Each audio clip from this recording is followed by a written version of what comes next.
네, 먼저 손익계산서에 대해서 설명을 드릴 건데요. 특정 기간 동안의 수익과 비용을 보여준다고 말씀드렸는데 일반적으로 그 기간이란 1월 1일부터 12월 31일까지라고 생각하면 됩니다. 좌측 상단에 24년 1월 1일부터 24년 12월 31일까지라고 적혀 있죠. 일반적인 기간은 이렇게 잡고 있습니다.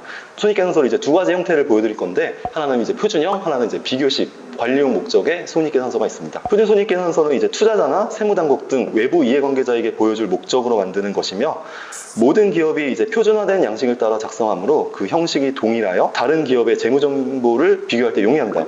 보시면은 이제 막 빈칸이 막 여러 가지 있잖아요. 이 있다 하더라도 이런 모든 계정 과목들을 다 이제 이 안에 이제 채우는 겁니다. 모든 기업들이 이제 동일한 양식을 쓰고 있기 때문에 기업 간의 비교를 할 때 활용도가 높은 손익계산서라고 할 수 있습니다. 관리형 손익계산서는 이제 보다 유연하게 형식을 갖출 수 있기 때문에 해당 기업에서 사용하는 계정 과목들에 대해서만 표시를 해주고 있습니다. 기업 내부에서 전기, 단기를 비교할 때, 여러 기간을 비교할 때 사용하는 형태의 손익계산서거든요. 지금 샘플 자료 보시면은 이제 우측이 전기 나와 있고 좌측 6기라고 나와 있죠. 단기분이거든요. 오른쪽에 과거와 왼쪽에 현재를 비교하는 겁니다. 형식은 이제 그 관리하기 편하게 자체적으로 이제 조정할 수 있고 보통 이제 내부 경영진이 의사 결정을 내리기 위한 목적으로 만드는 것입니다. 그래서 이제 여러 기간의 재무 상태 변동을 비교 가능한 게 장점이라고 할 수 있죠.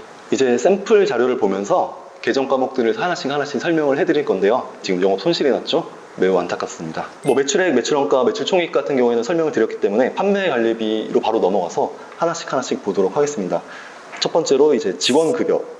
뭐 회사의 이제 정규직 직원들에게 이제 근로소득으로 지급된 인건비를 뜻하는데 3억 초반대죠. 거의 비슷한 것을 볼 수 있습니다. 이제 입퇴사자가 별로 없거나 이제 없어서 이제 근로자 수의 변동이 없는 경우, 아니면 이제 급여의 변동이 크게 없는 경우로 볼 수 있습니다. 그다음에 이제 퇴직급여. 전기에는 이제 500만 원의 퇴직급여가 있었는데 단기에는 없죠. 단기에 없는 경우에는 이제 퇴직자가 없다는 걸로 볼 수 있고, 그다음에 이제 복리후생비. 그 회사에 이제 정규직 직원이 있는 경우에 발생을 하는데 근로자를 위해서 이제 회사 내규에 따라 근로자에게 제출한 금액입니다. 뭐 간직비라던가 체력단련비, 뭐 아니면은 뭐 회사부담금, 건강보험료 등을 예로 들 수 있습니다. 그래서 이게 복리후생비가 너무 과다하게 계산되면은 이제 세무조사가 또 들어올 수 있기 때문에 복리후생비가 아니라 급여가 아니냐라고 이제 세무조사가 소명을 또 해야 될 경우가 있기 때문에 복리후생비가 과다 지급되지는 않았는지도 체크를 해봐야 됩니다. 이거는 이제 기장 포인트가 되겠죠. 그 다음에 이제 보시면은 이제 그 직원이 이제 업무상 출장을 다녀오는 경우에 발생하는 교통비, 숙박비를 말하고요. 접대비, 회사의 영업과 관련해서 이제 거래 상대방에게 사용한 비용을 말하는데 뭐 거래처에게 이제 뭐 식사 대접, 술 대접, 뭐 선물이나 경조사비 등을 제공한 경우에 이제 접대비 계정으로 처리하고, 그 영업과 관련이 없다면 이제 해당 비용은 이제 부인이 되겠죠. 부인이 되고 뭐 송금불산이 되고, 아니면 이제 영업과 관련이 있다고 하더라도 저희는 이제 접대비 한도 규정이 있기 때문에 전부 다 비용 처리로 받을 수는 없습니다. 세무와 공과금, 뭐 재산세라든가 사업소득세, 뭐 국민연금, 회사부담금 또 이제 세금으로 보거든요.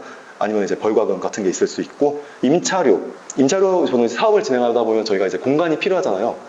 공간이 필요한데 이제 건물을 임차해서 사용을 하고, 만약에 이제 임차료 계정이 없다고 하면은 사업을 갖고 있다는 뜻으로도 이제 볼 수 있습니다. 이 계정은 거의 이제 있다고 보시면 되고, 본인의 건물에서 사업을 하시는 경우에는 발생하지 않는 계정 과목이죠. 보험료 계정 과목에는 자동차 보험, 손해보험, 뭐 고용보험 등 이런 보험료들이 반영되어 있기 때문에 만약에 이 보험료 계정 과목 금액이 크지 않다면은 그런 필수적인 보험 외에 다른 보험은 이제 가입하고 있지 않다는 뜻이 되기 때문에 저희가 이제 어떤 보험 상품을 제한해도 된다는 뜻이 되겠죠. 만약에 이제 그 보험료 계정 과목이 정기에 비해서 이제 급격히 늘어났다 그러면은 단기에 다른 FP분이 보험 상품을 타야라서 보험료가 늘어났다고 볼 수 있겠습니다. 그 다음에는 감가상각비.